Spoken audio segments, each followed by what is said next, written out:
Silav havanno bxêratın kanalına em îro salateyeka çewnêr û porteqal hevra çêbikin werin em dest çêkirina salata xwe bikin. Di destpêkê de çewnêreka me em ê çewnêra xwe biqeşêrin.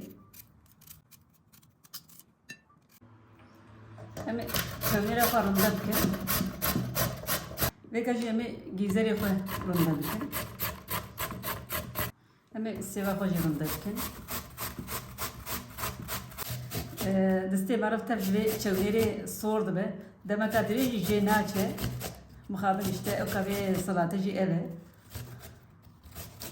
Nîv qevdik jî şêwitê me hebûnê wî jî hûrkin dikine nava salata xwe. Vêga jî 4-5 ta pîvazê me şînin em ê wan jî hûr bikin. Vêga jî porteqaleka me heye me qeşart bû, em ê wî jî hûr bikine navê. Ji xwe tama herî xweşî delal didê ev e.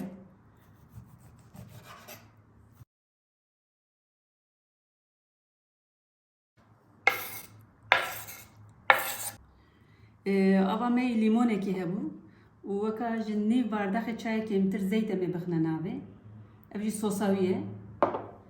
û hinek tirşaya hinarê hûn dikarin bixine, hûn dikarin nexine jî. Ama ne zaf.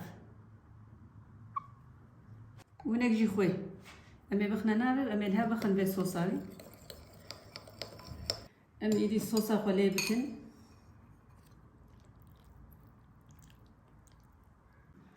Ez ê vê salatê bi distê xwe li hev bixim, ji xwe tama wî û xweşiya wî jî ew e.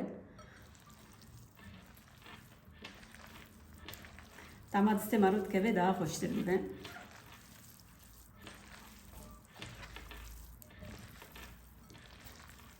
Belê hevalno salata me hazir e.